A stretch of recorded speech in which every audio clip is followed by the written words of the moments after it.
Yeah, man. We're recording now. We're recording now. Let's go. It's official. It's on. It's official. You just start talking, bro. This is a podcast. Oh man. So little quick things, Spicoli. I was doom scrolling the TikTok. Doom scrolling, man, and that's where I found Blake from Let Down and Elijah and all these people who I'm like, yo, these guys are dope.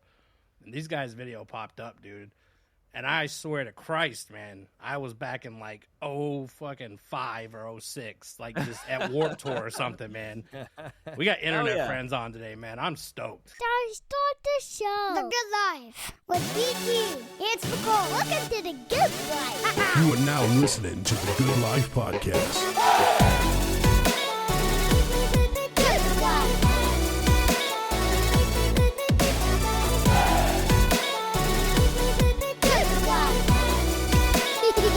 These boys are crazy. You are now listening to the Good Life Podcast. Good Life. What? A Good Life. Yeah, that's my era, bro. I have a soft spot in my heart for 2005 emo. That's like being on the radio at that time was a huge explosion of all the coolest bands in the world. Yeah. Oh, yeah. Agreed. Yeah. Good times. It was a really good time. Although I will say, like, do you, like, with all this, like, music... Oh, sorry, hang on, my microphone. With all this, like, new pop punk stuff, do you see it all as nostalgic? Or do you view... Not all of it? Dude, you know what I was thinking? It was earlier today I was thinking this. Like, if you think about, like, the 80s genre or the 90s genre, like, right. That... It died at a certain point, dude, right? Like, I mean, like, people couldn't come back now, I don't think, and sound like Journey. You know what I mean? Like, you can't... Yeah. There wouldn't be a wave of that. Oh, yeah, Nirvana made sure of that. Pop punk, like, is the same. Like, it's carried on for, like, that long, dude. And, like, now it feels like it's getting just as big as it was back then. Mm-hmm. So it's kind of like, I don't really know if it's nostalgic, because I never really fell off of it from then. I've been in fucking having emo problems since then, dude, so I don't know. Yeah, I think it definitely evolved, and, like, I stopped listening to it for a little while, but... Having done my research, like getting back into all of this stuff and getting back into songwriting, I will say that I think what happened was like people just stopped writing good songs. Do you know what I mean?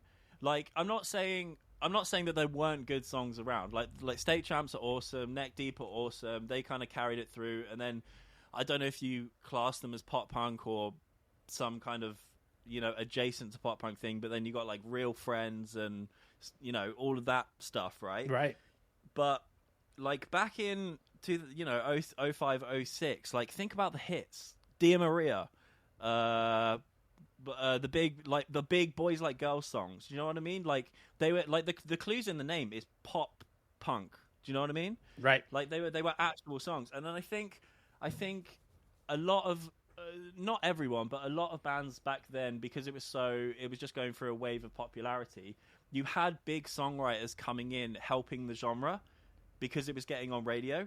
And then as soon as just like fashion, like music's just like fashion, when it changed to something else and radio wants the next thing, those big songwriters move on, For sure. I'm not saying that happened to everyone, but I think there's something in that.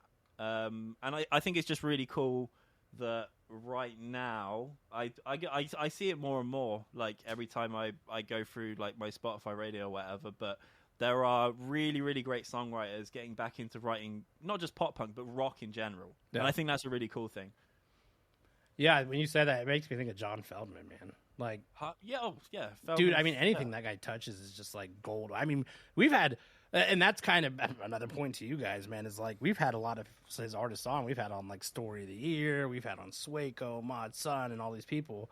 Oh, and cool. when I heard your song on TikTok, I was like, we need to get them on fucking now, dude, because we're gonna have a problem getting them on later this year or next year, I think, man. So which song did you hear? Just If the Sky Was Falling, I think that was the one I saw, and then I deep dove into all your shit, and I was like, yo, like I don't really compare it. It reminds me of like Cartel almost, dude. Oh, that's cool. I don't think we've never gotten that before. I've never heard that before. It's one particular song. I think "Go Your Own Way." Is that what it's called? Your Own Way? Yeah. That's the one. Nice. I heard it, and it reminded me of something Cartel would do, and I was like, damn, dude, I haven't heard that like kind of style. That's dope. With those vocals in years, dude. Hell yeah.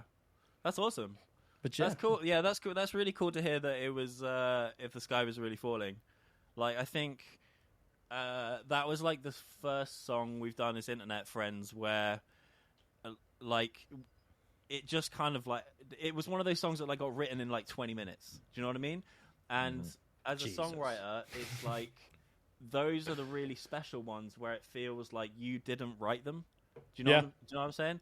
Like, maybe, I mean, there's probably listeners being like, "What the fuck are you talking about?" But like other songwriters will get this. Like, so we always knew that song was like really special, and I think it just goes to show, like, you know, it's only got like 150,000 plays so far, but it jumped straight to the top of our spotlight straight away. Do you know what I mean? And we get the most streams on that song every day, and that's just it's just like planting seeds. They're gonna keep growing and growing, and yeah, it's a really special song. So I'm really stoked that one caught your attention. That's jam. I don't know how I didn't find it earlier. I've heard the acoustic version today. I was like, oh, dope. So I mean, that's dope as shit too. That's why I was like, I mean, like that song is like definitely plays probably at least one time a day, man. Whether I'm driving to work or on the way home, that song pops on. I don't switch it, man. That's so sweet. When I got to hear the acoustic version today, I was like, dude, I didn't even think about an acoustic version. It's fucking awesome, man. Yeah. It dropped a couple weeks after the original version dropped, I guess, in December. So it hadn't been out that long. But yeah. It just came out in December? Yeah, the song just came out in December. Damn. Yeah, arguably the worst time to put out our best song because of Christmas. But hey, the content's great for it, though, dude. The content, honestly, like...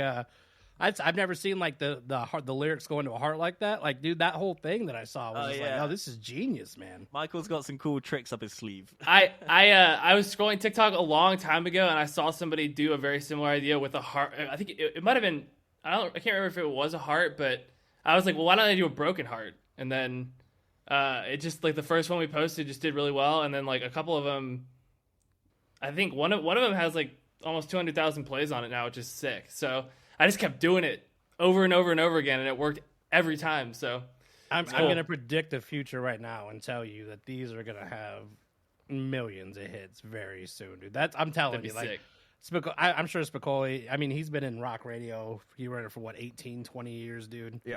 Oh, wow. That's awesome. That's dope. So he's seen a lot of shit. So, I mean, we always say, this is who I want to bring on. And he heard it and he was like, fuck yeah, let's bring him on, dude. That's sick. That's so kind, guys. Thank you. So for those who are just finding out about you, how did you guys link up? I've told this story a million times, so I'll try and tell like a condensed version of it. But I was working in like the business side of music for 14 years. Started off as a songwriter in my early teens, moved into dance music, was like running a label and managing artists and that kind of thing. And then just like everyone else, when COVID hit, I think it was a lot of people were forced to stop and think about like, what am I doing with my life? Like, am I happy? Do you know what I mean? And for me, that was the point where I got stuck in the UK because I was living in America at the time, and I found my childhood guitar under the stairs. And just to pass the time, I started writing songs again. And I wrote one song, and I was like, cool, that wasted the afternoon. I wrote another one. I was like, that's pretty good. And I wrote a third one. I was like, okay, something's happening. And then I just got the bug back for it. And then and then Tickets to My Downfall by MGK like came out, and that was a huge inspiration for me because I was like, as I heard the album, I was like, this is a Billboard #1 album, and I was right, and it went to #1. And then Neck Deep's All Distortions Are Intentional came out, and I was obsessed with that, and then I was just fully in. So I slowly started leaving what I was doing in dance music because I was just like, fuck it, like I just want to go all in on a band. I'm getting older, I'm moving to Australia, I'm getting married, like now I just want to focus on what makes me happy now. Do you know what I mean? Right. So I kept writing songs, got to somewhere in the region of like 130 something songs over the course of the next 18 months. And I was thinking about the band and like what kind of front person I wanted. And I was willing to wait for that. And then I'm scrolling TikTok every day, you know, typing in like pop punk singer, pop singer, rock singer. And it just so happened, I think, that Michael, at the same time, I don't want to speak for him, but he'll tell his side in a minute, I guess. But Michael's been in bands in the past, like, you know, very successful band called Micah Relocate. And during COVID, he started a TikTok account. So I'm scrolling whilst writing songs. And then I can't even remember the timeline really, but about a year into scrolling and writing songs, Michael popped up. And I was just like, that's the guy.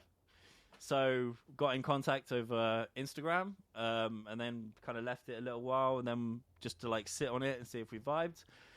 And then we jumped on Zoom together, and then thankfully we clicked, and Michael really liked the songs I had and the ideas I sent him. And then he took about 24 hours to think about my proposal, which was, let's try and do something together.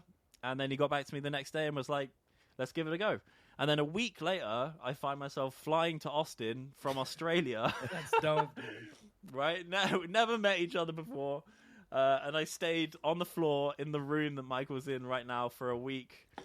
And then we just recorded 6 demos together and kind of had the attitude of like, you know, we could click and we could strike gold, or this is just going to be the most awkward week of our lives. You know what I mean? No, but it was one or the other. And luckily we clicked, and and then after that,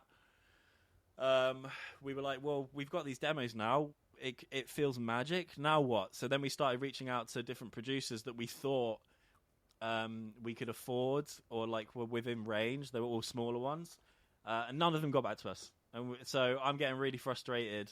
And then and then from our joint email inbox, I found Matt Squire's email on the internet. I think I found it on Reddit, although since then I've learned that he also has it just like on his website, so anyone can go and email him. But at the time I thought I'd found like, you know, I found a secret email address. I didn't. It's on his website. So I emailed him, and I didn't even tell Michael because I thought Matt Squire, you know, for the listeners that don't know, he did Panic at the Disco's first album. He did the first 2 All Time Low albums. He did Boys Like Girls at 303, you know, Gold Records, or like pop punk royalty, absolute legend. Right. So I was so embarrassed and kind of like to tell Michael. I didn't tell him because I thought it was just such a Hail Mary. And I sent the email off just being like, here's our demos. We haven't got much money. Like, you know, if you want to do something, let us know. And then as I'm going to bed that night, it was about 4 hours later, I hear my phone buzz, and I just kind of sleepily just looked at my email. And I never usually do this because I put my phone on Do Not Disturb. And Matt emailed back, and just the email just said, "Love the tracks, let's work. When can you talk?" And it was, and then that changed everything. So then I think a few days later, we both jumped on Zoom together with Matt, and organized to go to Washington, where his studio is. Had one of the best weeks of my life, and then everything kind of just like snowballed and went from there. That's crazy, dude. That's just absolutely nuts, I know. Right. It feels like I made up the stories. You know what I mean? Like when I read it online, I was like, dude, this shit's like wild. Like, I mean, that shit has to be like it's supposed to be, man. If it links up that well, dude. I mean.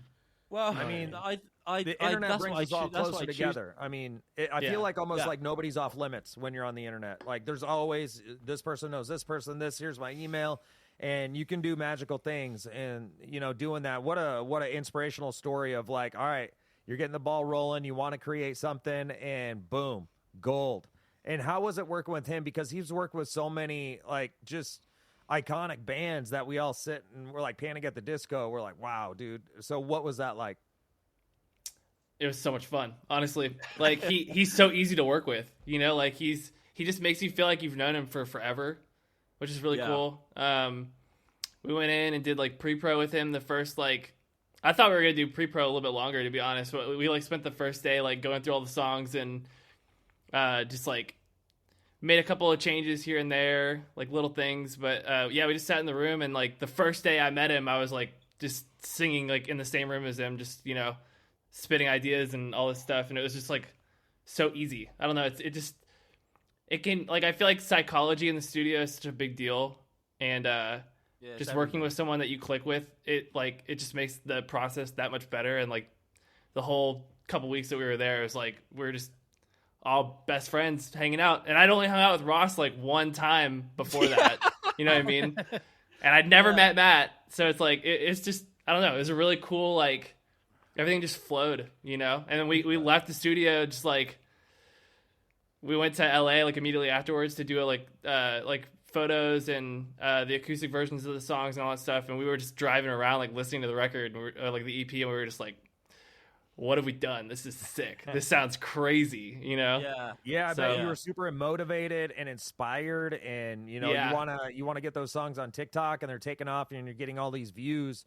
What's the reaction been like now that people have actually heard your music? What are people saying to you?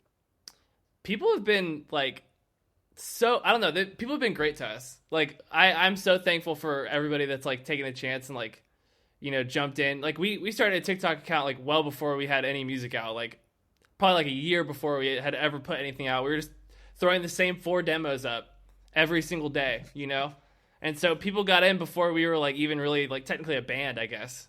And it's been cool seeing those people like still around and like just still so hyped on everything. Like, you know, we haven't even been putting music out for a full year yet. It feels crazy. This is our 10th month. Yeah, this is month 10.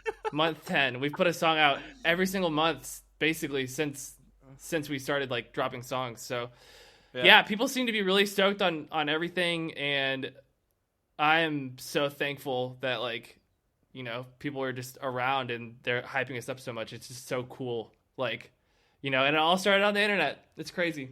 Yeah. You know, people are going to ask, when are you touring? When are you going to start getting on the road? When are you going to start playing shows? Dude, we can barely afford to keep it going as it is. That's why they got to pay to come out and see you. Buy that merch. Well, yeah, but I mean, there's lots of upfront costs first. Oh yeah. No, sorry. The serious answer is, I mean, we've had you know, some nice offers and things, but we turn them all down at the moment because we're just not ready. Like, it's just me and Michael. We're building.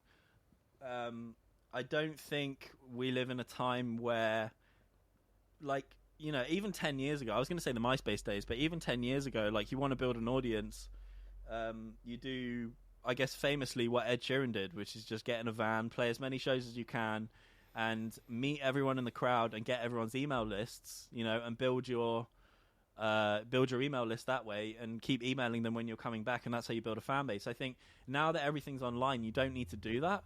Yep.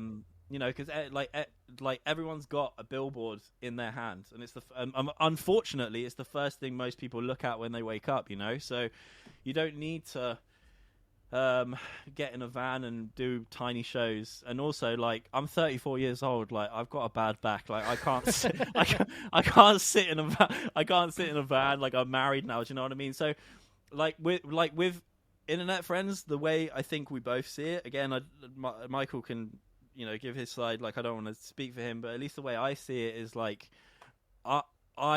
we're going for broke with this. It's like, I've always said, it's like we're just going to put everything into it, and it's either going to be like a really big thing, and the first time we play shows, everything's going to be so hyped that we can go straight in and maybe afford a tour bus, or it's just going to become at the moment a really expensive hobby until we eventually run out of money, which is probably in a few weeks. So, well, how about this? I'll just put this out in the universe now for you.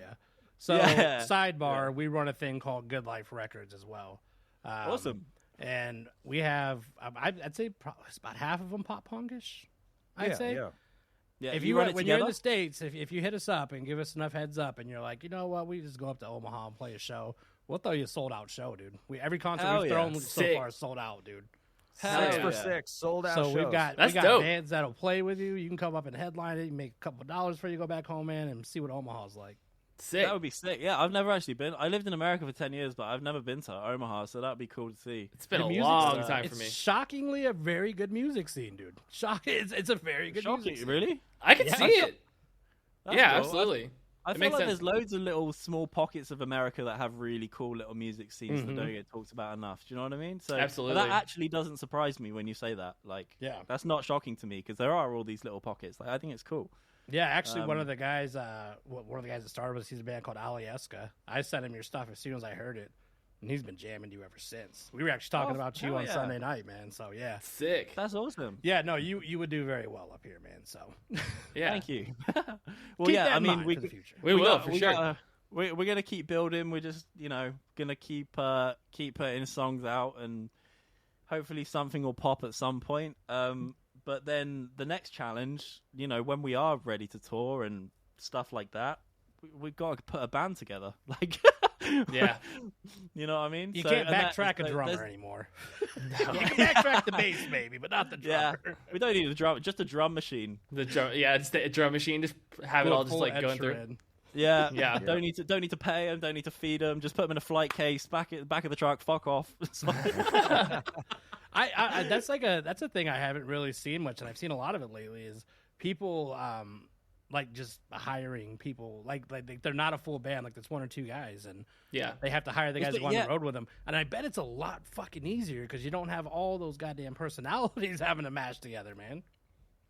I'm sure it's definitely like, and I've been in positions where like other bands where it's only been a couple people writing, or like everybody has their own like separate job within the band, I guess, to like make things work. But like it's just me and Ross, you know what I mean? And Ross is like the songwriter, and I do all the stuff on the internet. And so we both have our own jobs, and we both kind of just like think the same. So like there's no like creative clash anywhere, you know what I mean? It's just two of us. So when you have more cooks in the kitchen, it gets a little bit more complicated sometimes. So it definitely does. It's nice, Yeah, it's nice. Like I think me and Michael like to like use the analogy of like a sports team, even if it's just like a 2-man sports team. Like we know our role. At least at the moment, we know our roles. Like I always say, like I am the main songwriter at the moment, but just because I've been writing so many songs and I've got a huge stack of them.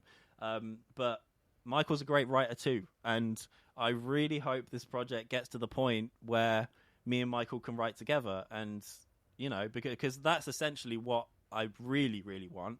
Right now, we're just kind of doing it this way out of necessity because it's the easiest way to do things. But I will also say, like, it's the other reason why there's so many more like solo artists or duos that kind of have like higher bands is because of money. Like, there isn't money in any money anymore. Do you know what I mean? Like, there's I won't mention names, like, but there's other bands out there that are very successful. The few of them I'm friends with, and like they've all still got jobs. Do you know what I mean?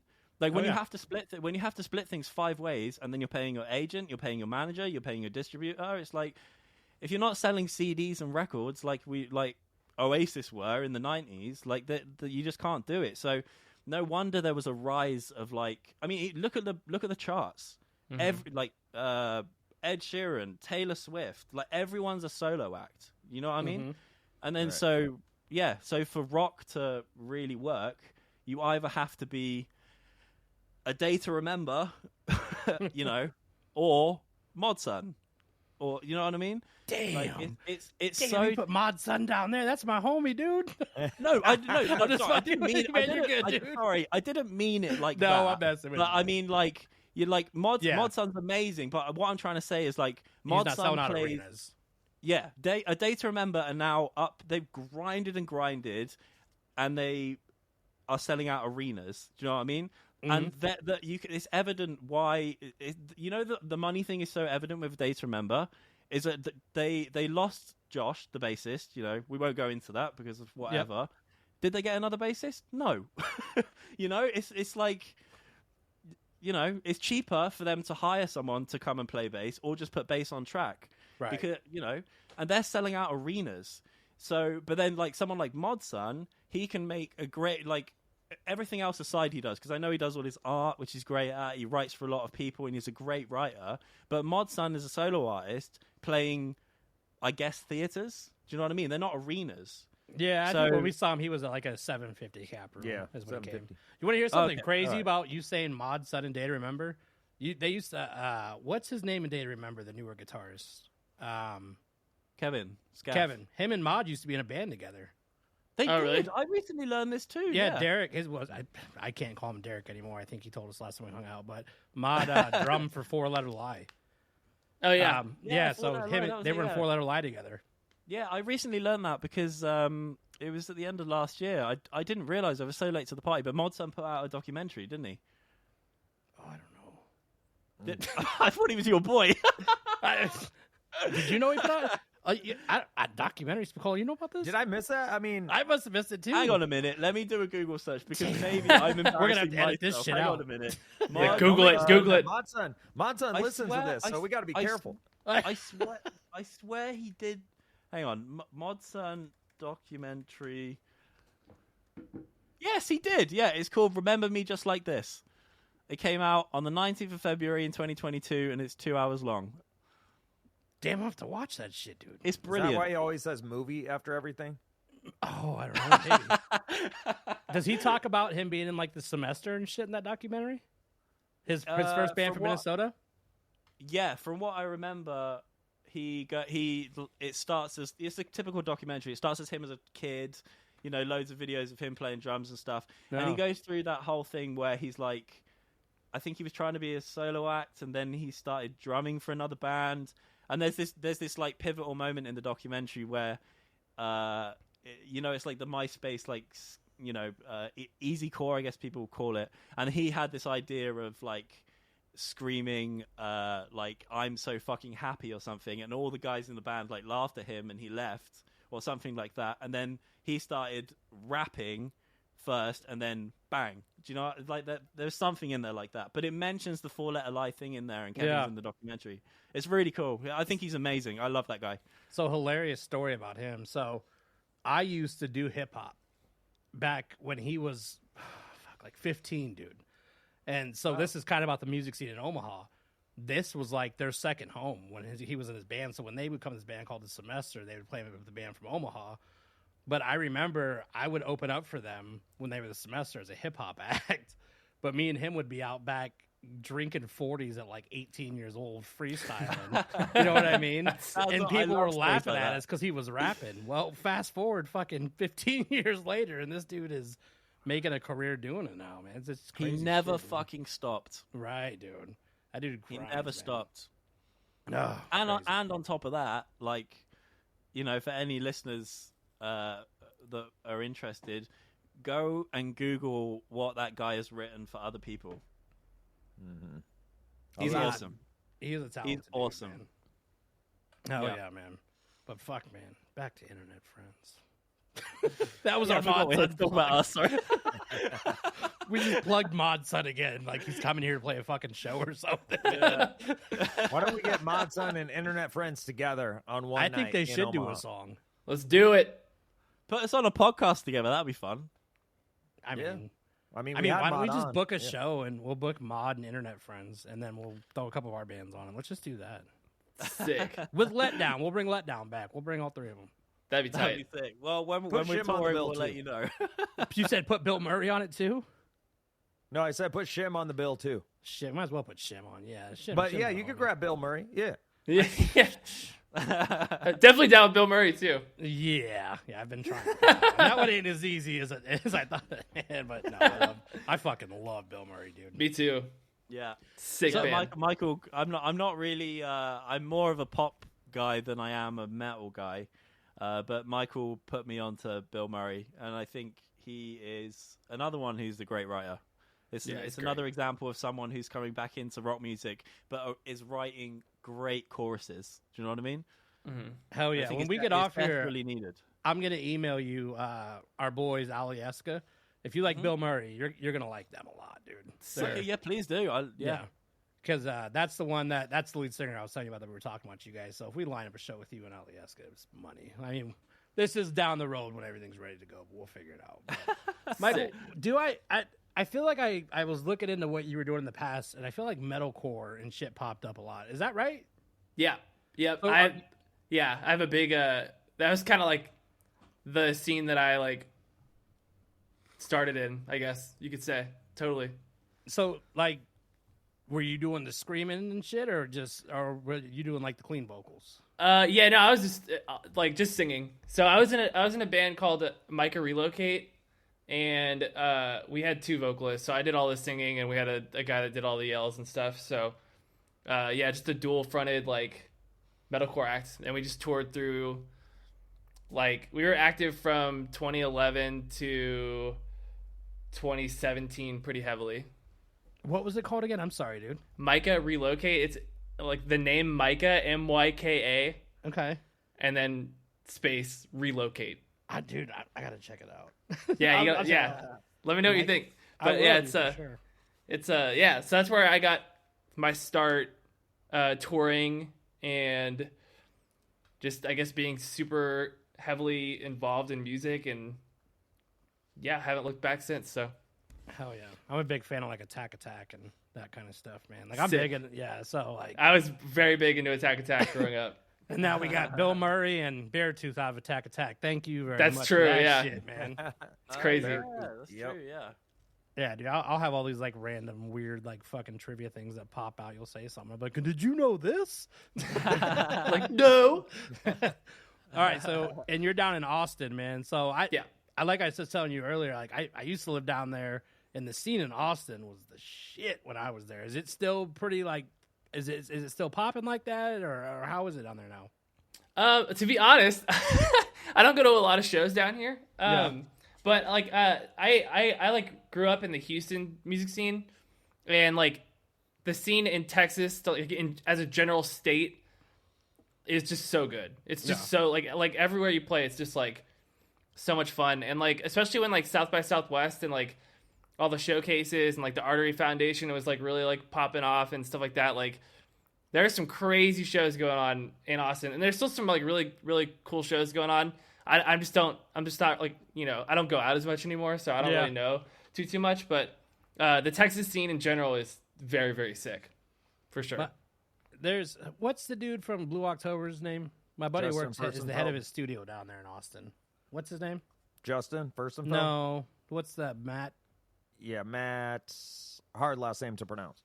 I don't know. But he's in, I guess there's a badass studio down there in Austin. I'm sure there's a few of them. But it's the guitarist from Blue October, I think, owns it. Matt Drevensky? Is that his name? Yeah, there you go. So I didn't know that. That's very cool. I knew that they were from Texas. Or is he? Yeah. Is Blue October from? They might be from Houston too. I don't know. I can't remember. They are from Omaha. Are they? Wait, they are from Omaha? You would think so. No, they're not. But I thought that they were. I was like, my radio station was like the first in the country to ever play Blue October.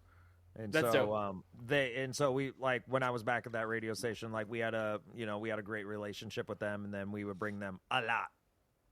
Nice. Sick. That's sick. Damn. Now I need to know if they're from Texas. I'm pretty sure they are from Texas. Yeah, okay. I was like, I was like, wait a minute, am I wrong? No, you're right. Like, Omaha's their home away from home. Texas is their home. Yeah. Sweet. That's dope, man. All right, so we asked about Texas. We got to ask Rossi about the Australia life, man. Is it as scary as people say with all the insects and animals? I've seen some fucking spiders, bro. It depends what you're afraid of. I mean, I'm not going to go in this. I'm not going to go in the ocean anytime soon. Spiders, yeah. I mean, spiders don't really bother me. But whether you're in the city or you're in what they call the bush, I guess is like the country. Yeah. They have spiders called huntsmen, which are probably they can get as big as my hand, but they're completely harmless. Like you can pick them up. I wouldn't do that. So I've lived in this house for I don't know a few years now, and we've had we'll come down for breakfast and there'll be a couple on the wall or something, and you can just put Tupperware on them and put them outside. That's fine. Snakes, fuck them. I'm terrified of snakes, and people will always tell you like, no, they're not in the city. You'll only find snakes in the bush. They're fucking lying. Like I live about a 7-minute drive from the middle of the city.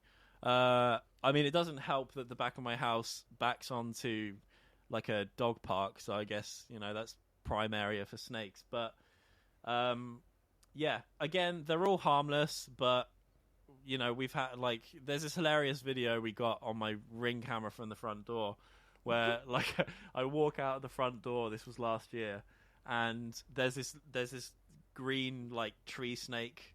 I mean, it's basically a worm, like on the floor, just like sunning itself.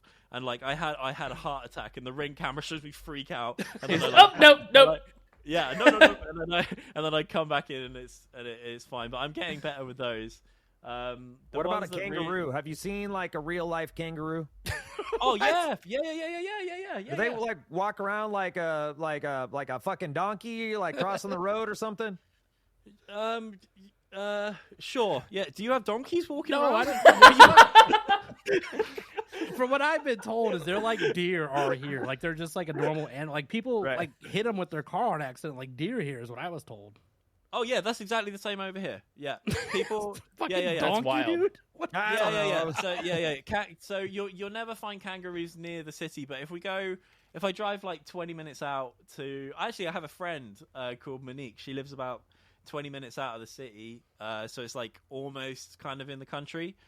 But yeah, she regularly posts videos in the morning on her Instagram stories, and there'll be like 2 or 3 kangaroos just like chilling in the front garden, you know, just That's wild. Are they it's really aggressive, cool. dude, or are they just like the videos that you see people like getting into with them, or just like is that a normal thing? Are they aggressive or no? Then no, they're not. Like there's 2 types of kangaroos. There's greys, which are typically smaller. They're, you know, probably 4 or 5 feet high, and they're just like dogs. They're amazing. Like there's a place in Brisbane called Lone Pines, which is a koala sanctuary. So they rescue koalas, and they do whatever they do to them there before releasing them back in the wild. But they also have an area, it's like probably a couple acres, where they have all these kangaroos as well, and you can buy like a bag of like feed, and then you go into the pen with them, and they'll just come up to you. They eat out of your hand, like you can like a lie donkey. with them. Yeah, exactly. What's going on in Omaha, man? Like, You know how funny, man, if you came to Omaha and you're like, where are all the fucking donkeys? That fucking Spicoli told me I was going to see donkeys crossing the road. You might see a donkey. Look, I've always thought Australia, like the weird alien creatures end up in Australia, because I was just reading a fact on the radio the other day. Like there's like the certain birds and a few other species are only located in Australia. So there's always like these outlandish animals, things that you don't see here in America, always wind up in Australia. So I believe it's like the aliens like dropping off these fucking weird ass animals. True. In your country, dude. It's weird. They all just end up on this island. Yeah, right. Yes. Aliens are just dropping off the experiments. Like, this one didn't really work. We'll Lilo put and this, Stitch, man. Like That was going to Australia. Yeah, like that must have happened with the platypus. Yeah. Dude, that's my favorite animal, dude. A weird looking animal. That was some like accident where they were like, we guys, we can't put that in America. They're like, why don't we put venom on their feet? Yeah. They're web fucking feet, dude. Can you imagine them like, okay, guys, like they're sat around a board table. They're like, I got an idea. Just go with me on this, right?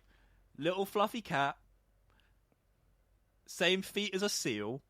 We'll give it a duck's beak, and it can lay eggs and produce milk. So technically, this is a Ricky Gervais joke, but he's like technically, because they lay eggs and they produce milk, they could make their own custard.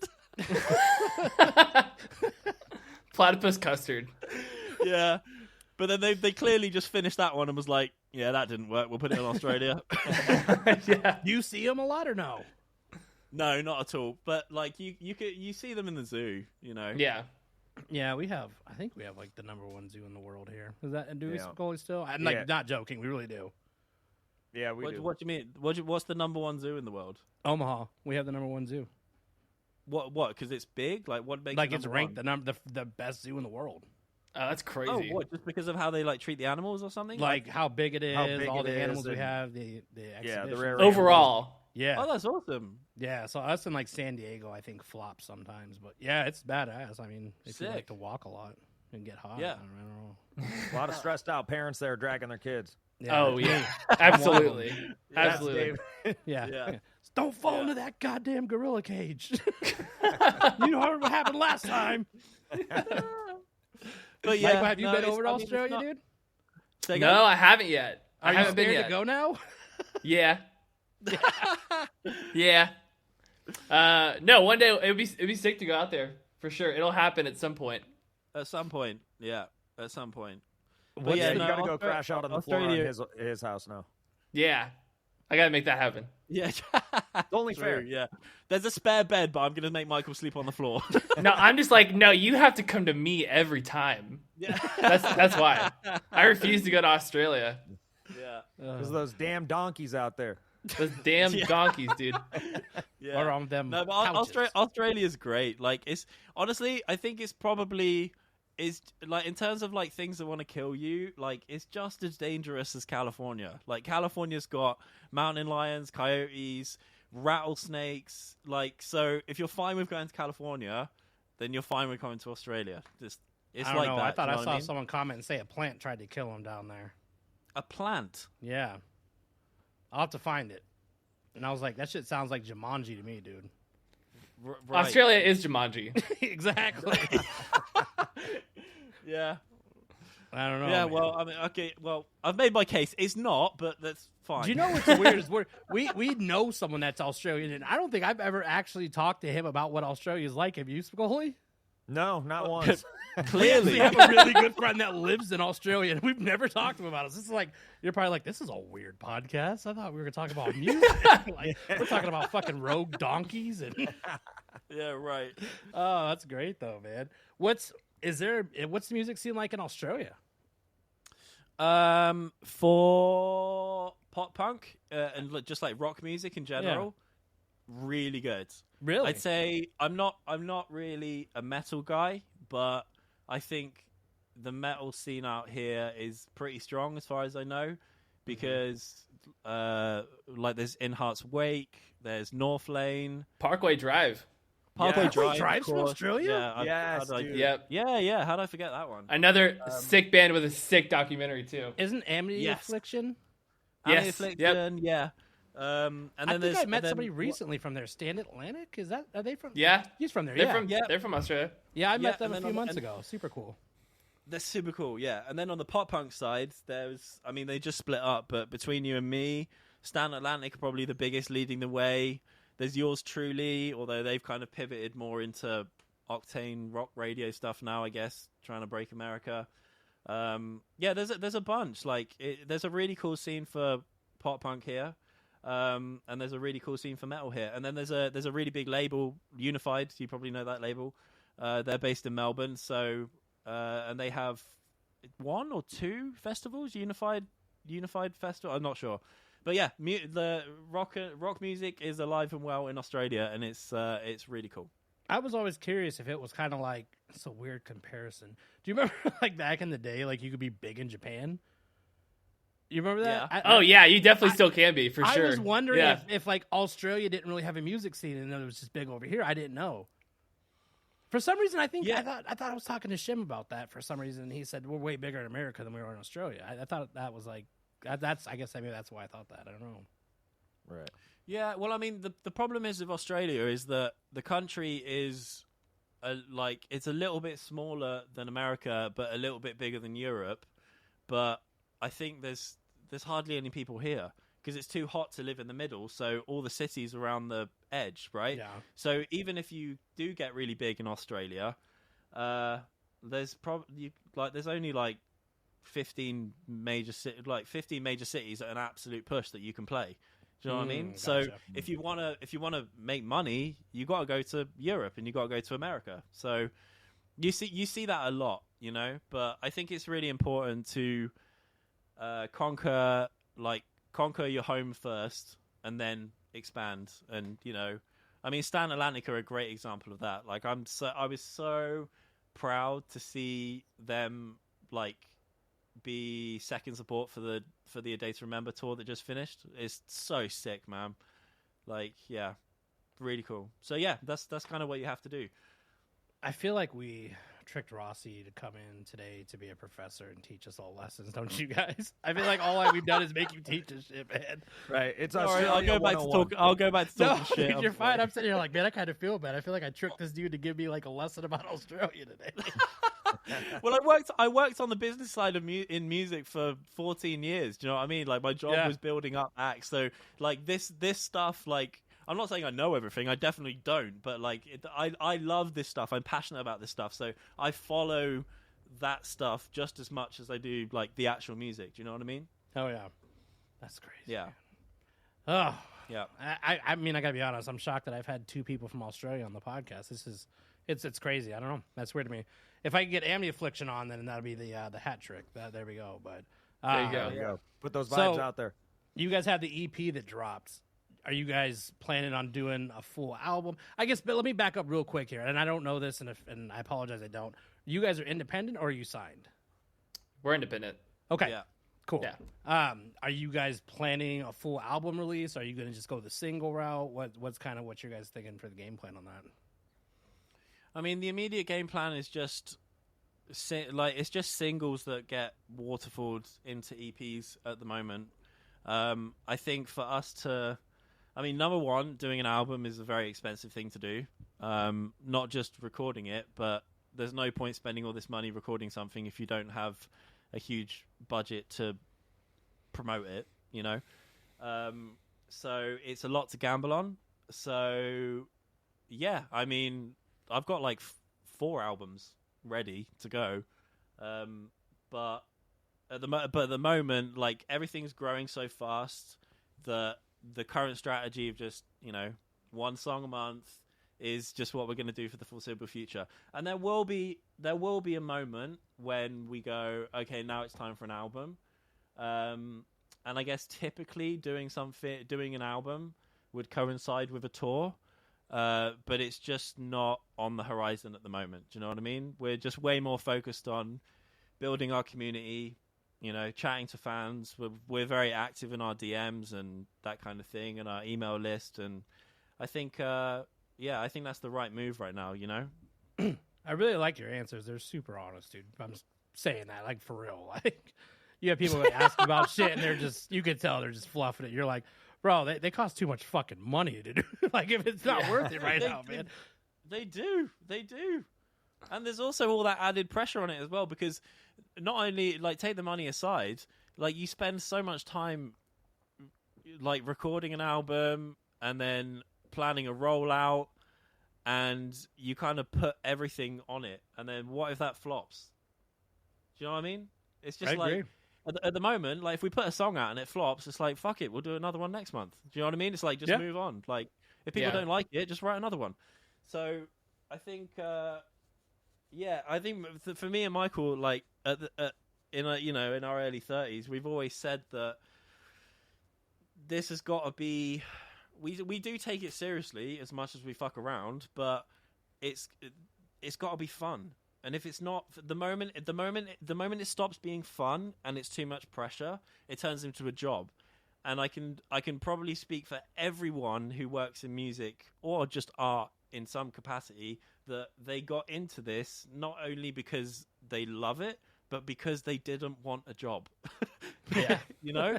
So that's kind of where we're at. Like, it's just It's got to be fun too to do the single route where you can just focus on content for that one song while you're releasing that too. I guess that's got to be. That is true. Yeah, you know, a lot less off the shoulders too. Yeah, yeah, and also I think that's like with the way Spotify works as well. Like everyone's kind of forced into that.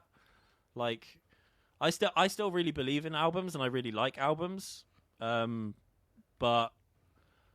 You know, Spotify will only let you pitch 1 song a month to playlists. So, oh, I didn't know that. Yeah. So they want the singles route, huh? Yeah, they don't want the albums. Nope.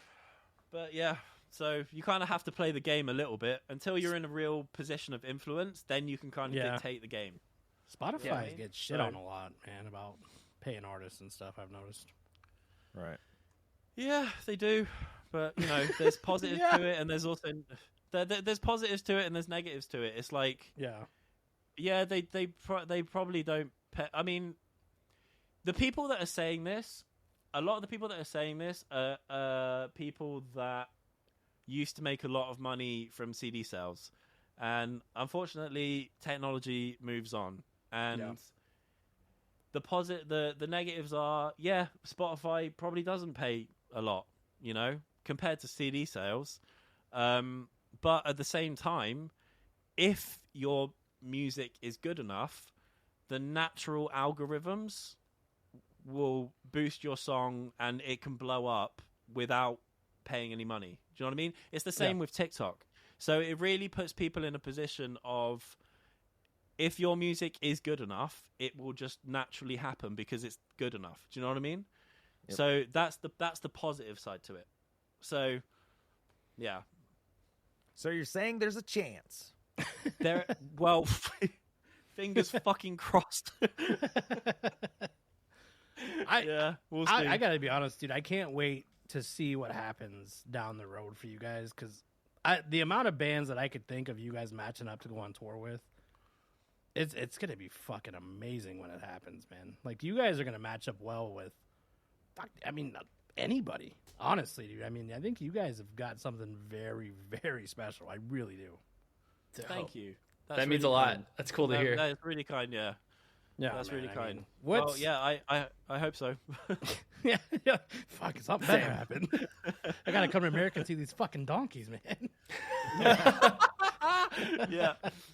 So we'll ask a couple more questions and then we're gonna roll out. So you guys, obviously, I was big into the drive-through records bands. That was my big thing, man. So like, what was like your guys' where was your money at? Like, you're like, all right, I want to do what this fucker's doing. For me, it was Fall Out Boy, for sure. Yeah. From Under the Cork Tree. Like, when that came out, that was, like, around the time I was, like, discovering, like, all the bands in the scene. Like, there was music videos on MTV. Like, that's how I found Fall Out Boy. Hawthorne Heights, all those bands. Taking Back Sunday. But, yeah, Fall Out Boy was the one that, like, really, like, lit that for me, for sure. Was it Sugar You Going Down? You heard that? It was Sugar. Yeah, it was Sugar We're Going Down, and then Dance Dance. So they were both like on MTV all the time. Like, you couldn't escape it. You know what I mean? Yeah. I remember when their first album came out, dude. The first one was Saturday and Dead on Arrival. Yeah. Dude, I think I remember watching Dead on Arrival. It came on MTV or something. And then our friends from up here in Omaha were friends with them when they were out in Chicago or whatever. And they were telling me about them, and I was like, who the fuck's Fall Out Boy? And I heard them, and I was like, they're about to change the game right now. Yeah, absolutely. Yeah, and they did. Yeah, they did. It was like them, and then Panic came out, like, the album after them or something. And then I was just like, oh, shit, here we go. Yeah, what a crazy couple of years of music right there. Like, so much crazy stuff coming out. Yeah, what about you, Ross? Like, for me, it was... I think it were originally it was Funeral for a Friend. Do you know that band? Oh yeah. Mm-hmm. So early Funeral for a Friend, the first two albums, those were the first two albums that I heard where I was like, I want to write songs because I would like to make other people feel how their music makes me feel. And then it was Artist in the Ambulance by Thrice, that album. Oh, yeah. And then that was kind of my era in my early teens where I was into a bit of heavy stuff. And then it was My Friends Over You by Newfound Glory. The first time I saw that on, was it MTV? It was MTV or Kerrang, one of the music channels. That was it. I was a full convert. I was like, oh, okay, this is everything I've been looking for. Because before, like, Funeral for a Friend and stuff like that, when I was a kid, I was really into like boy bands and girl bands. So I had the Hanson album, like Backstreet Boys, NSYNC, like that. So I love pop music, and I still do. So when I found when I came across Newfound Glory, I was like, oh, this is pop music, but it's a bit more aggressive. And then from Newfound Glory onwards, it was, the same path as everyone else takes. You go, oh, Blink-182 and Green Day and that kind of thing. But my gateway into pop punk, I would say, was Newfound Glory. Amazing band. Yeah, all these bands that you guys are rattling off like goes back to my like early days when I started radio, and like it was that pop punk explosion. It was Yellow Card, Newfound Glory, Hawthorne Heights, Fall Out Boy, and all these bands were on my show, dude. And it was like one of the best moments, like just starting out in radio and meeting these bands and getting our listeners backstage to meet the bands and like all these guys, super cool. Some, sometimes they can be a little dickish, but we really had a good time with these bands. That's sweet. Awesome. I want to do it. I want to do another podcast just to get all these stories from Spicoli. I will tell you one thing about a band out of Australia that was one of my first big interviews. It was a band known as Jet. You remember Jet? Cold Hard Bitch? Oh, yeah. It was Cold Hard Bitch. Yeah. So they're out of Australia. They walk in to the radio studio and they're strumming on their guitars. And the first thing I said to those guys, I was like, "Are you ready to crank one out?" And they're like, "Whoa, what the fuck? What kind of fuck? This radio show? Wow. What kind of fucking radio show is this?" And I was like, "What? What do you mean, crank one out, dude?" And he's like, I don't know if that means the same thing over here. To crank one out, where I'm from, is to masturbate, and I'm not going to masturbate on the radio." And I said, "Man, crank one out means just play a song." That's so funny. That's fucking awesome. All the way, all the way.